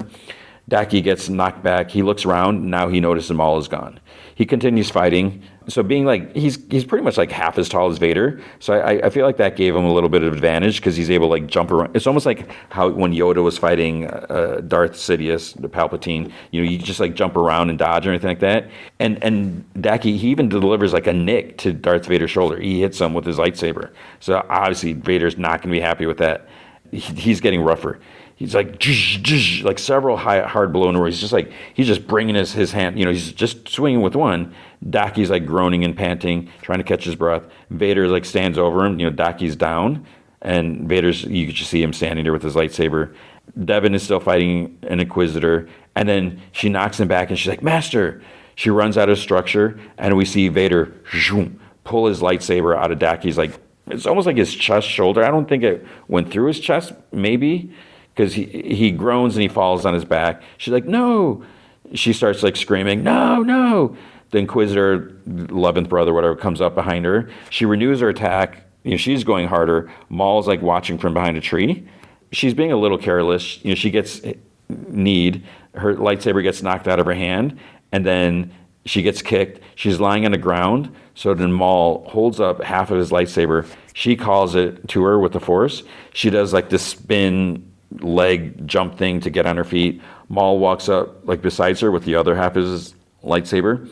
They start fighting together, and it's almost like they've rehearsed this, the way they're moving about, not hitting each other, and just whatever. Maybe it's the Force. I don't know. Stormtroopers continue to fire at the others. Vario sees Dryden. He's coming. His ship's coming in. Pilot tells Dryden that there's heavy fire down there. Dryden's like, I need Maul. The shuttle lands. Troopers are firing. Vario makes it to the ramp. He climbs up. Dryden yells, Vario, where is Maul? Vario's like, he'll be here. He's right behind me. Riley calms Lawson that they're pinned down. He says that Riley says they can't get to the ship. Lawson says some stuff like, he's like, I know I haven't done the best. He's like, I've always been there. He's like, I love you. And Riley's like, no. So he goes out. Lawson picks up the big cannon. He's holding it, and now he starts blasting away. Riley sees him like walking towards the stormtrooper. He wants to go out, but Two Boots grabs him, holds him back so he can't run out there. Lawson's like firing, and then click, he's out of ammo, of course, right? He takes it like a hit in the shoulder, and then he takes a hit in his thigh. Riley's like yelling. He yells at Two Boots like, let me go. He's like, Dad, no. Lawson hears, but he keeps moving forward, like away from Dryden's ship. He disappears into the fog. Devin continues like pushing and fighting. Maul's like watching closely. Devin lands a slash on the 11th brother's knee. He retreats and goes down like at a lower level. Devin goes after, climbs down like some stairs. Then Vader pops out. So she gets knocked like on her butt, but she blocks his attack. Maul uses the Force to pull up the like ceiling stones down or whatever, rubble and more stuff. Maul tells her that they should go. She stands like panting. Her voice distorts. She's like, I will kill them. And he's like, you are not. Maul's like, you are not yet strong enough. So her jaw's like squeezed shut. She clenches her jaw or whatever. He's like, but I will train you, and we will have our revenge. So more big stones from the ceiling fall. They make it onto the shuttle, despite all getting shot at. The shuttle takes off. Vader's just left there standing, watching the ship go. So the ship's in hyperspace. She like sobs, she like hits the wall. Two Boots is like trying to comfort Lee, patting him on the back or whatever, because he lost his dad. Well, the thing is, I'm going to say this. I'm going to think that Lawson survives, because they built up his character the whole season, and then for him just to go, he made a sacrifice so his son could get onto the ship. I'm thinking he's still alive because of that, and because he saw Maul force shove Daki into towards Darth Vader. So I think he's got to survive so he can tell Devin. So we'll find out. So Riley's he's crying. Devin like looks at him because maybe at this point she realizes they have something in common. They both lost someone they really care about. In the cockpit, Maul's just like standing. Like it's his ship or whatever. Dryden turns to him, Lord Maul, I have upheld my half of the bargain. And Maul's like, and I will honor mine. So everyone seems like pretty down. Devin holds Maul's half of the lightsaber. Maul painfully kind of like slides down to sit next to her. And she's like scowls at him, grips his lightsaber. She's like, all right, I'm ready. And then we get a close-up of Maul's eyes. He's just like looks at her because this is what he wanted. And this is what I was saying. It felt like this was inevitable, that she, while her master's life, she's like, this is my master, whatever, I'm a Jedi, blah, blah, blah, all this stuff like that. So it has to take something like this. She lost her master, and now she's going to agree to train with Maul. Because even though Maul is not a Jedi, he's also against Darth Vader and the Emperor. So it's like, the enemy of my enemy or whatever. So she's going to train with him, and we'll see what does Maul have to offer her, and will she agree to it. So I have to say, she's a lot more impressive than I thought, because in the beginning I was like, what's this? We got this Jedi kid, okay? But I don't know how old she's supposed to be, and I don't know how much training she's had, but she's took on like 2 Inquisitors at the same time. So pretty impressive. Just as this show has been impressive, and thank goodness we're getting a second season, we just have to wait to figure out when that's going to happen, because I don't think they've announced that yet. But that was season 1 of Star Wars Maul, Shadow Lord. Okay, and now the movie feature is Star Wars, The Mandalorian and Grogu. Did I say that right? Didn't sound right. The Mandalorian and Grogu. So here we go. I knew before it came out, there's people that just seem so against this. When I saw the trailer, I was like, wow, this, like there's some cool action, some scenes, like, all right. And I don't understand, like when that trailer first came out, people were complaining already, and then they start like, oh, box office predictions. They're like, oh, it's going to be the lowest opening for any Star Wars movie, whatever. And I don't understand why people are so focused on that. And people, even with like all the Disney Plus Star Wars shows, people are so negative towards it. And, they're like, oh, it's Star Wars is too woke. And, this and that, and Disney's killing Star Wars and all this. But the thing is, okay, first of all, with that, George Lucas decided he was done with it. He's like, I'm going to sell off Disney. And we know George Lucas is super possessive of Star Wars. He went and did the special editions. He tweaked stuff left and right, because he cared so much, like this is what his vision, this is what he wanted. And then he sells it. So he's not just going to sell it to anyone. He decided to sell it to Disney. Now, some people are so if you look at that, this was his choice to sell it. And he didn't have to sell it. He could just say, all right, it's done. I am not making any more Star Wars. Goodbye. That is it. So we're getting something. Now, is there a different vibe? Yeah, sure. But, I will still argue we've had a lot of cool stuff. And I don't know if I'm just too forgiving, or if I don't think you have to say it's like, oh, maybe I'm not a hardcore enough fan because I'm just accepting anything they do. But the thing is, I just embrace, we're getting more Star Wars content. And I find it interesting, the different stuff that we're getting, and people are just so quick to be negative about everything. I don't understand that. So I maybe I'll just say this now, just to get this out. So I mentioned at the beginning, I kind of had this idea, this outlook, because so actually, I don't know if I should do this, but I posted my thoughts on Twitter and Instagram and Snapchat and stuff like that.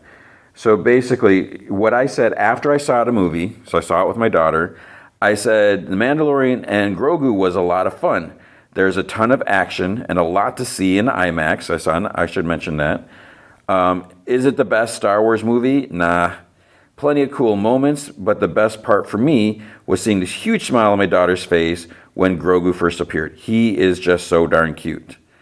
So I had one guy comment, and he commented a lot. So he's paying whatever to get the option to have more characters on there. But he said, and again, everyone's entitled to opinion. Why he's commenting on my post, I don't know who this guy is. He's not following me. He decided to just throw this comment into my post. Fine, whatever. But he said cute wasn't what made George Lucas Star Wars just epic. It was part of a much bigger universe. Okay, let's pause right there. One of the things that they decided with this movie, you don't even have to have seen a Mandalorian and Grogu show. Okay, they decided that to do this movie, and part of it is that they believe that young audience could consider this movie to be like their Star Wars, something different. And they didn't want to directly tie it to the TV series, because if you didn't see the TV series, then you wouldn't go and see this movie. So they wanted to be, accessible to everyone. And then, we do have elements of like the remnants of the Empire. They're still hanging on, they're still trying to do, so, you have some other stuff. There's callbacks and all, but, so we have that. But also, cute wasn't what, it's like, there's always, you could talk about like R2-D2 being cute. And, just, oh, we got this cute droid, he's so sassy, and, stuff, and, then you got like the Jawas, these little guys. I mean, they're not as cute as, Babu Frick and whatever I forget his speech. I forgot the species name. Something with an A, I think. And then, like, what about the friggin' Ewoks? And then you can go further. Like, what about Jar Jar? And what about like the goofy battle droids? So you got all this stuff. But okay, part of a bigger universe. Great, fine. Okay, we'll come back to that. So then it continues. I saw it a second screening in 3D XD with Xbox seats. Xbox seat, or is that D-Box? I don't know. There was dozens of so late 40s, 50s, and 60s fan, kind of sad. Why is that sad? Is it sad because they're watching this movie and this isn't what they would want? Dude, anyone, here's how old I am. I saw the first Star Wars in theaters. And I was there's kids. Okay. And then he said, was like drinking new Coke Zero. I don't think so. I mean, Coke Zero, I don't drink Coke Zero at all. It had some lore stuff tying into Mando or the Clone Wars. Yep. There were Star Wars things, but so hollow and boring. Matter of opinion, I guess. Sure, the Mando music was Mando good, but not John Williams Star Wars music even once. They don't do John Williams music and everything because they're separate stuff. And the Mandalorian, I mean, they had the same, what's his name, Ludwig something. The guy that's been doing the Mandalorian music did the music in this. That makes perfect sense. Why would I would be like insulting? It's like, oh, you've been doing such a great job, but we're going to bring someone else in. And this isn't, to me, the John Williams Star Wars, that's like Rebel Alliance and that's a whole different thing. Because even, I don't think Rogue One had, I could be wrong. Did they have? I don't know. Okay, so no John Williams music, no opening credit scrolls of text. They haven't done that. When was the last time they did? Did they even do that in the shows? They pretty sure. Now I don't remember. I don't know if they had it in Rogue One or Solo. I feel like they haven't done that because I remember I was like, why didn't we get that? It doesn't seem like Star Wars if it doesn't have that. I don't know. I don't think we need that. No catch up of any other Mando characters because this is a separate story. And who do you want to catch up with? Don't say Cara Dune. She's gone. Few dumb, worn-out stormtroopers and Imperial officers, old rusty droids, and whatever other swamp aliens for the Hutts. Just 2 or 3 filler episodes of TV streaming Mando mashed together. Sure, a few John Wick Mandos fights in with its dumb baby Grogu. Okay, so that's the thing. This person doesn't like Grogu. Fine. Sorta slow swamp baby Yota cares for hurt Mando thing. Even the DEI. See, this is like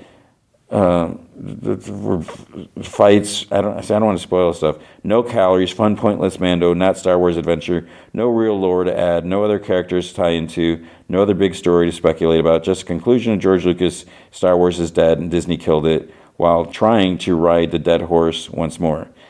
As Disney's Kylo Ren, let the past die. Meh stars. Wasn't bad like some of the worst D+ streaming shows, but didn't have what made the first 2 seasons of Mando great either. So safe and meh.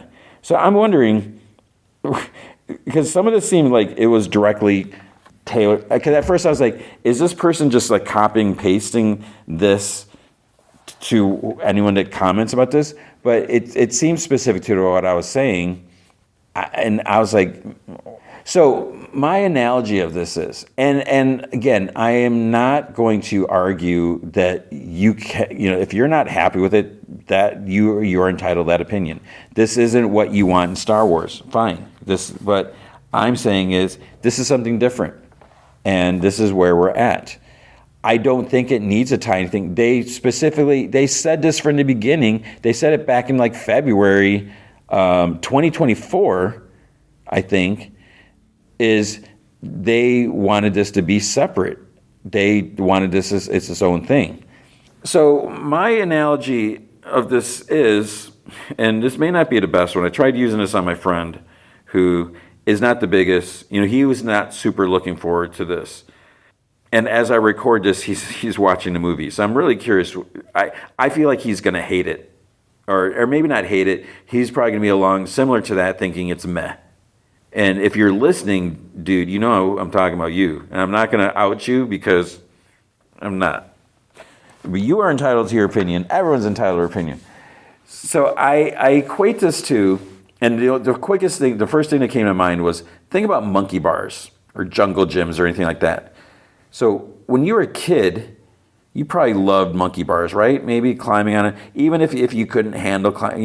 There was a lot of fun doing things. I remember playing like hot lava on monkey bars. Just walk, because you had different types of monkey bars. I think I was fortunate. Didn't have the biggest playground at my elementary school, but we had different like monkey bars. You don't really have. I guess you have different things. So monkey bars were cool as a kid. As you get older, you're probably not into monkey bars so much. They're not as fun or as exciting or anything that you really care about. Does that mean that they're not fun for other people? Because what does this have to do with Star Wars? I kind of look at it as all these people complaining about Star Wars now, and again, you are entitled to your complaints, but if you're looking back at when Star Wars was great, in your opinion, in its heyday, you were probably a lot younger. I mean, unless if you're young right now, you watch those original ones and then you're watching the other stuff, you're like, wait, what is going on? I'm assuming that most people are complaining are longtime Star Wars fans that have seen the original stuff, and now they're saying that this isn't what I want. This isn't my Star Wars. Well, guess what? It is not your Star Wars. It is not my Star Wars. It is Disney Star Wars. They pay like $4 billion. They can do whatever the heck they want with it. If we don't like it, then we don't support it. We we speak with our wallets. And yeah, you can type stuff like that. You can see like how many people viewed that post. Not a whole lot. It's not going to get you anywhere versus, and again, and maybe that's why I was like, is this person just posting this trying to get that word out there to every single person that posts anything, maybe anything positive about it, that they want to just be anti-positive? That I feel you're better off, have a blog, write your review, put your thoughts somewhere more central versus a random post that, who's to say how much traffic my post is going to get? Because I'm finding no one, I have very little, I'm hardly ever, I'm on Twitter like maybe 3 times a week. I just post like different things. That's it. So, you post your review and be clear and concise. Don't just say, I hate it. Just why? What don't you like? Okay, whatever. And speak with your wallet. Don't support it. Don't watch it. But at the same time, I then people will be like, oh, I'm going to pirate it so I can complain to it. That doesn't make any sense.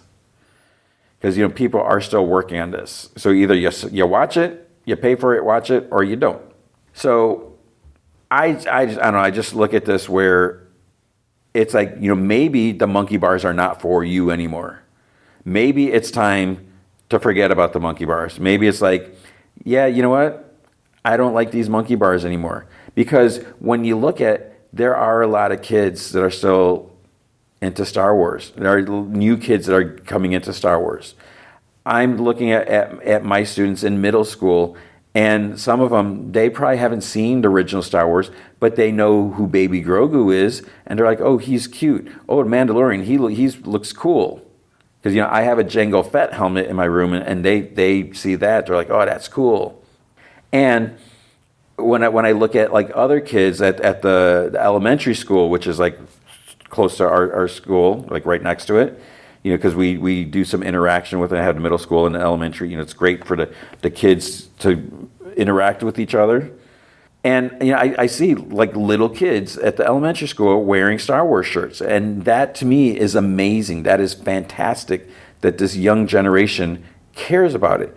I think I mentioned when my daughter and I saw it, there is a little girl and her dad sitting right next to us. So this little girl, she went to see it with her dad. They're sharing that moment, and that to me is priceless. And so watching this movie, as you know, maybe Stinky Rada, Jabba the Hutt's son, he first appeared in that Star Wars: A Clone Wars animated movie. It was 2008. So I went and saw that with my daughter when she was tiny. And to see Rada now is like, holy crap. But to me, it's almost like full circle, where that was like the first Star Wars movie she saw in the theaters, because that's what was out in 2008. And and then right away, she really cared about Ahsoka. Ahsoka's a new character. And I know in the beginning, a lot of people, me included, I wasn't the biggest Ahsoka fan in the beginning. I found her a little annoying, whatever. But then, as you see her progress and evolve, I think she's a kick-ass character. And I even I call my daughter Snips sometimes, because it's like, not that she's my apprentice or anything like that, but in some ways she was, I was training her in the ways of being an uber geek or whatever. And this is how I view Star Wars.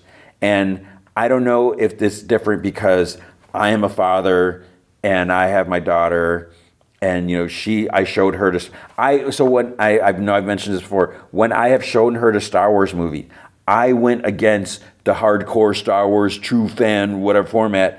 I didn't go 4, 5, 6, 1, 2, 3. I was like, I'm going to show her 1, 2, 3. I'm going to start with Phantom Menace, and we're going to end with Return of the Jedi. Sacrilege, right? You're not supposed to do that. The reason I did that is because she was tiny, not super tiny. And maybe she's a slightly younger than some people would suggest, but she had a good sense of. I mean, I've talked about this on the old Comic Vine podcast lots of times, so long-time listeners probably know what I'm talking about. But she had a good head on her shoulder. I mean, she knew, she could understand whatever. And I looked at it, because the way I see it, when you watch episodes 1 through 6 in that order, you see, because the movie, it's not about Luke Skywalker. This is all about Anakin. And I see this. I know this. This is not my original profound idea, and maybe this is always how it's been, how it's meant to be. But you see, it starts off with Anakin. How Anakin, like they say in the Phantom Menace, he is going to bring balance to the Force. And he did that by the end of Return of the Jedi. He did some horrible things in between to get there, and assisted with some of the horrible these what the Emperor did, but he righted it at the end. And I was looking, when I was making the decision to show these movies to my daughter, I was like, I don't want this to end for her with Anakin, I hate you, and being burnt to a crisp, having his limbs, like mechanical limbs attached, and being sealed in a suit, and yelling, no. I was like, man, that is like, she's going to become like a depressed kid, whatever. So for me, I look at it as kind of through like the next generation. And I think this is just how I view it. So I kind of wonder, those who don't like the Disney stuff so much, are you just watching it on your own? I mean, do you have kids? And maybe you have your own kids or whatever. Again, maybe you still don't like it. But I don't know. I think there's something about being, and maybe I'm open. This is totally different. But we can't just have the same stuff over and over again. And that's what people complain. I'm seeing some people are like, this movie is showing that we need a new era for Star Wars. But this is something new, because it's different. It's not, there's no Jedi here. This is not about the Force. It's not, because I heard people complain about that too much is about the Jedi.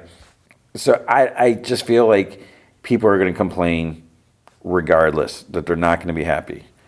So for me, was there like an actual I mean, you had a story. Is this just a culmination of some episodes crammed together? I don't know, because originally, apparently, what they were going to do is they were going to make, because according to, okay, let's just see, on Wikipedia it says Favreau and Filoni wrote a fourth season of Mandalorian by February 2023, but production was delayed by the 2023 Hollywood labor disputes. During this time, Lucasfilm reevaluated their plans for the franchise and decided to prioritize a Mandalorian film over the fourth season.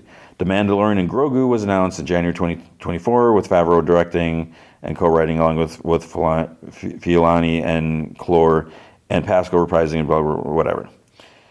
You know, how much of this is from season 4 versus whatever? So is this like some of the episodes just adapted into movie? Maybe, but who cares? You know, we see this all the time. They release like the last episode or whatever of The Boys in a movie. They release the last episode. You know, we're seeing like some TV stuff as released in theaters. But this, yeah, I'm assuming, I could be wrong. I'm assuming, because what's the budget for this? The budget is apparently $165 million. So I would imagine that this has a higher budget than the TV show. And you look at the spectacle. So I mentioned I saw this in IMAX. So I saw, the IMAX screen. It's not the huge IMAX theater that I'm used to in the city, or not that I'm used to, that I've gone to before. So it's probably a smaller theater compared to that, but you have the IMAX screen. And it looked cool. There's a lot of cool visuals. We have some cool fights. They are kind of like John Wick fights. And guess what? I love the John Wick movies. They're stupid silly. I don't like the bulletproof suits, but I love those John Wick movies. And there's another one, I will watch the heck out of it. So we have some cool fights, and that's what I want. That there is a story. It's maybe not the most epic story, but I don't think we necessarily need to have a super epic story like all the time. Not everything has to be some big epic story. We can have something that stands on its own, and that is fine, because when you're doing the other Star Wars movies, they're supposed to tie into something, tie into the bigger thing. This is tying into the Mando corner of the universe, but it's not necessarily like, oh, guess what? We're going to have Mandalorian Grogu Part 2. They may not want to do that. And there doesn't have to be one. Maybe we'll get another TV, whatever. They want to do this adventure on the big screen. And I look at, like with Rada, I kind of like that story arc. And I thought it was interesting when you look at like what exactly happened and who Rada is now. I think I was fascinated by that. I was like, I never would have thought that. That's all I'll say about that. So I enjoyed the movie, and then you got the Babu Frick people, species. They're funny. Almost a little too cute. I mean, that's almost like too cute for me when you got them. But whatever, you have that. And then there's like this a long, like, Grogu part, whatever. But when you see Grogu just walking, his little feet moving, even though you can't see him because they're in his under his whatever outfit, there's something about it. And I guess if you don't like cute Grogu, cute baby Yoda, you're not going to like this movie. But again, at the same time, my daughter thought this was great. And, she's an adult now. And, she has been a Star Wars fan literally her whole life. Because I introduced her to that before she saw anything. They had those little, like, I don't remember what the line was, but I had this, they made these little, like, preschool Star Wars figures. And you can bet I got her all those. I had this Millennium Falcon that I bought when it first came out. I was like, I'm going to hold on to this. And I was like, you know what? I want my daughter to play with this. So I took it out of the package, mint condition or whatever. And, she played with it and she thought it was cool. So there's different sorts of Star Wars fans, and the unfortunate thing is, not everyone's going to like everything. I'm sure. We're like, I feel like we're seeing the same thing with the MCU, with the Marvel movies. A lot of people are saying, since Infinity War, it hasn't been great. It's been bad or whatever, and people are complaining about the Disney Plus Marvel shows. They're complaining about Captain America, Brave New World. They're complaining about Thunderbolts. They're complaining about Fantastic Four. We'll see if they complain about Doomsday. I don't know. I don't understand why people are just so unhappy. And, maybe just things change. So I don't know. But with Mandalorian and Grogu, it felt familiar, if you've been watching the show. And if you haven't been watching the show, there's enough of an explanation of what's going on. So, I don't know. And we got Zeb in here.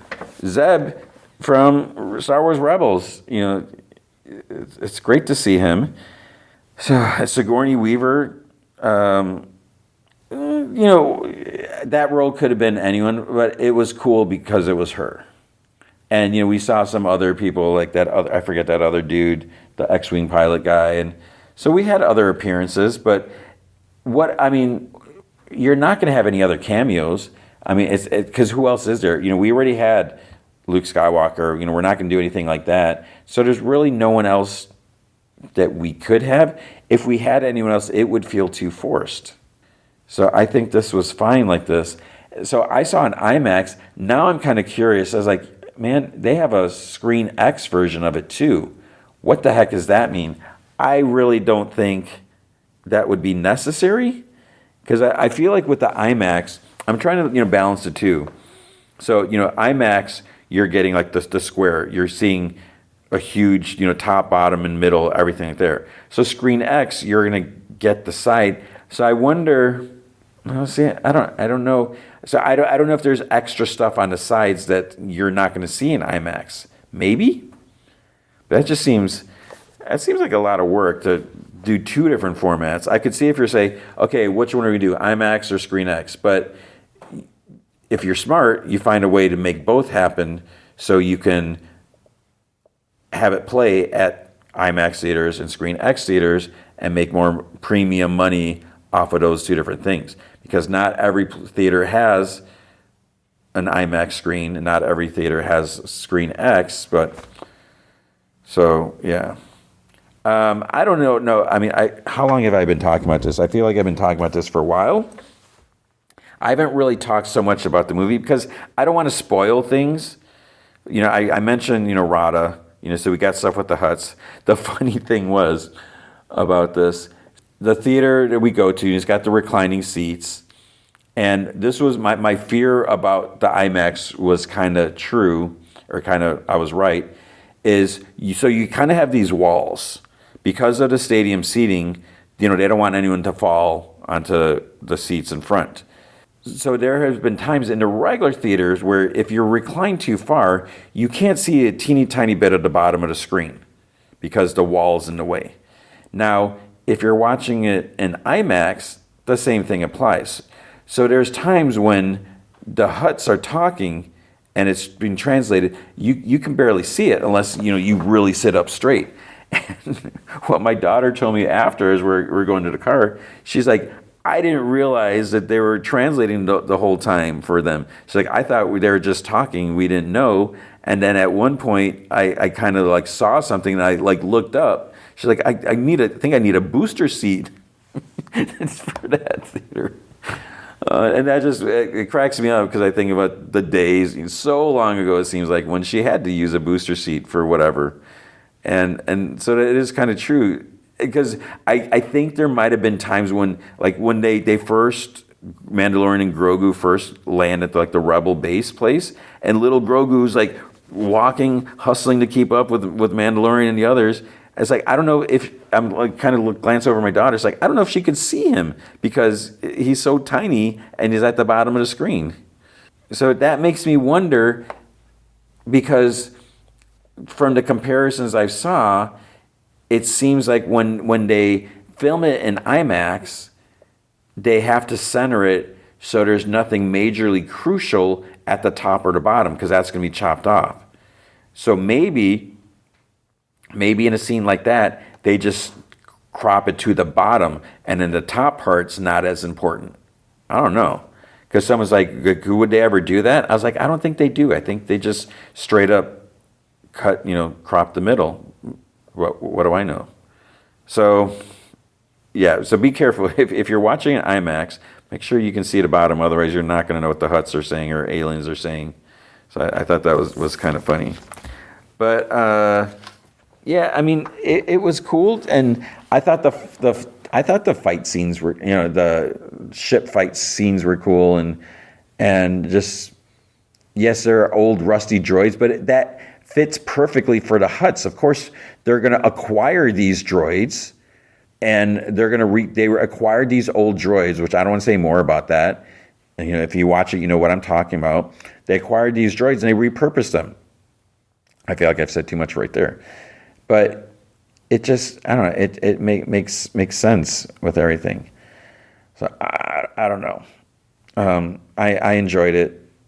Like I said, it's not the greatest Star Wars thing ever or whatever, but I feel like they did a good job with it, and that was fine. And maybe it's part of it because just going with my daughter, just like in the old days, when she had more time for me, kids grow up and they can't hang out with their old man all the time. But so, I got some of that, and, we had a great time watching it. So $160 million or whatever, $165 million. It made $12 million from the Thursday night previews. And they're saying, I think that at first they said 85 million. Now they're talking about 82 million from the 4-day opening, which includes 425 IMAX theaters. So I guess we'll see if that sticks. Now, what about Rotten Tomatoes? I'm sure this is going to change as I record this. Oh, it actually went back up again. Because I think it was at a 65, then it was a 63. Now it's at a 64% based off of 214 reviews. So I feel like that's going to be lower because who is writing reviews? And it mostly seems like people like, I'm going to write an angry review. If you're a critic with an outlet, you're going to review the key, tentpole movies or whatever. And this is what I keep telling people. When you read reviews, if you're going to put any stock in it, you really need to know whose review you're reading. If you read IGN's review or Variety's review or whoever's review, it's kind of hard to know if you're not familiar with the reviewer. Because I feel like it's really, you have to have the right person. Unless you have someone who's like straight down the middle, who has an open mind. But it's like, it wouldn't make sense. You're not going to have someone who hates sci-fi review a sci-fi movie. You're going to do your best not to make that, or not to make that happen. So if you're, at the same time, you don't necessarily want someone who loves Star Wars, loves current Star Wars, or love whatever, because then, there's just going to be gushing about it. So you really, it helps if you know what the reviewer tends to like and not like. Because sometimes I look at some reviews, I'm like, I don't think this reviewer should have watched this movie, because they seem like really mad or sad or just upset. And it's like, I'm sorry you don't like this genre. Why are you reviewing this? It's like there's no one else that can do this. So I don't know. So we have that 64%, and there's people just so angry. I don't understand. If you are so upset by this, then why are you watching it? So you could say, why are they watching it? Because they have to review it for their outlet, but that just doesn't make sense. If what does that mean for that review if the person reviewing it is not going to like it, just doesn't want anything to do with it, then, maybe do we need that review? I think, it should it be like a hardcore Star Wars fan? Not necessarily, but it should be someone that cares about it, and someone who doesn't necessarily have an agenda. And I feel, I could be wrong, but I feel like some of the angry current Star Wars fans are just going to kind of look for everything that's wrong with it, because they want to make their point. But hate all you want, George Lucas isn't going to come back out of retirement and do anything.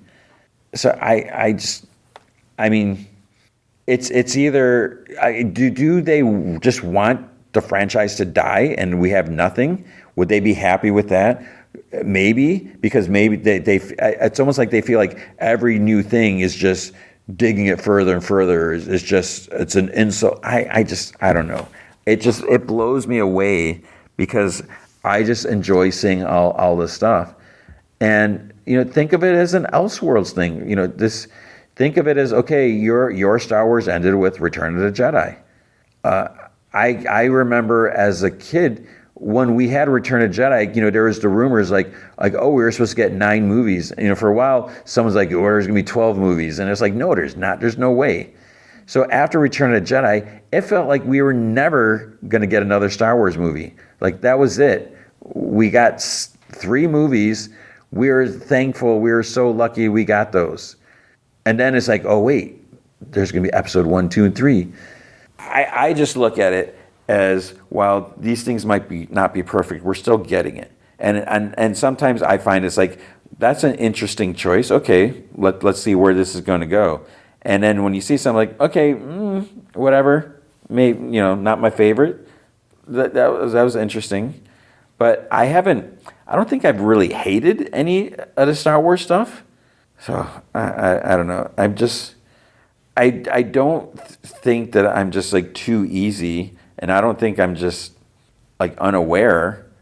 So I don't know why. How can I enjoy this? And I'm sure, like that person who commented on my tweet, I'm sure they probably think that I'm crazy and I don't know what I'm talking about. But you know what? I don't care. I've loved Star Wars my whole life.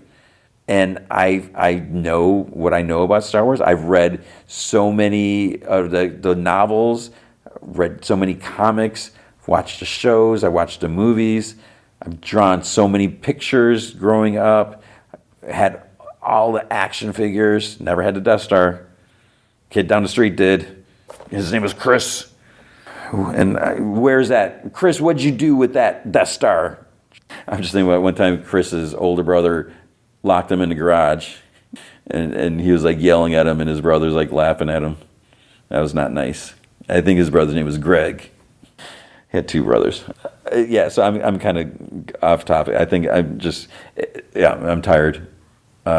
So there you go. It's not going to be for everyone. I think you already know, if you haven't seen Mandalorian and Grogu, I think you already know if you're going to like it or not. If you haven't cared for the show, you're probably not going to care for this. Because, I mean, if you think Grogu is just too cute and that's not what you want, you're not going to like this. But I feel like the movie has enough for older audiences and younger audiences. You got the cuteness, you got the action stuff, you got the cool Mandalorian. I don't know. I feel like there's something for everyone here. But apparently not for those still longing for the old days. I don't know. So you decide for yourself. I enjoyed it. And I had a great time watching it with my daughter. We both enjoyed it. And that is what I'm going to take with me. So there you go. That is it. That's all I have to say. And again, I feel like I didn't really touch much on the movie, but it was cool. There's like lots of cool things. I mean, we got to see the Mandalorian in different places doing different things. Is it just like an extension of a the series? Maybe, but you saw it on a big ass screen, and just crazy sound, way better than what I could have in my house. So I don't know. I'm fine with it. I'm glad it was released. I'm glad I got to see it. So there you go. That's it for this week. That is going to be the podcast episode. Thank you for listening.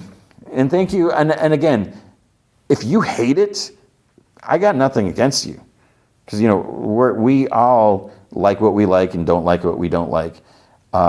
What we can't do, what we shouldn't do, is attack someone else because they like something else or don't like something. I don't understand why people are so angry about it. I get where they're coming from, but I find it unfortunate for them. But that is their choice. So here we are. So thank you for listening. Big thanks to Andrew Loken for being such a big, awesome supporter. You can be an awesome supporter by going to patreon.com/gmanfromheck. Any amount you can commit to will be awesome. If you commit at the Rick Jones tier or higher, you get access to that secret podcast from Heck, which is an additional 30 minutes of podcast entertainment every single week. I've been doing a lot of Silver Age DC comics. I've been doing some Off of My Minds. I know I just did one, was it last week? I almost feel like, I've talked about Ben Reilly before. It's been a while. Actually, it hasn't been too long. But, there's new stuff that came up. And maybe it's time to readdress. I don't know. I don't know if I don't want to beat a dead horse and just complain about Ben Reilly and the treatment, but maybe I need to get this out. So we'll see. There might be an off of mind about Ben Reilly, maybe. And I don't know. Is that better? Would you prefer like a Silver Age look back or something? We'll see. But if you can't commit to a monthly commitment, you can also help out by going to coffee.com/gmanfromheck, and you can buy me a virtual cup of coffee, or ko-fi.com/gmanfromheck. Okay, so here is now the tricky thing. Next week, I don't think I have any TV to talk about. I don't think there's anything out. I don't want to... The Boys, Season 5, Episode 1. You watch everything, but I'm just watching the first episode. And so to me, I don't know if it makes sense to go back to stuff that you've probably already seen. The movie feature, let's just talk about that. The movie feature is going to be Backrooms. I'm super excited for that. I don't know how it's going to be, but that's what the feature is going to be. I am also going to talk about Passenger. Now, this is what I say about with Backrooms. I'm like, I think this looks cool. I think this is going to be good. Passenger, I loved that first trailer when I first saw it, and then seeing the second trailer, I was like, this could either be a really good movie, or it could be a really mediocre movie. So you'll have to listen next week to find out what I thought about that. And maybe I'll find something else to talk about. But like I said, I don't want to talk just to fill up stuff. So we'll see. Because there'll also be comics and news. But that is going to be it. Let me know if there's anything you want to hear about.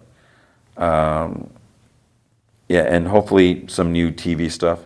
But maybe, I've thought about that. Do people want TV? Because I wonder if, So it'll be an interesting experiment, one of those things. So thank you for listening. I hope you're doing well. Thank you for being here for my birthday weekend celebration. I hope, sorry you missed a cake. I hope you're doing well. I hope you are enjoying things. I hope you can watch something like Star Wars and Mandalorian and have fun and not be so upset, not just enjoy movies, enjoy life, and make sure you be good to each other.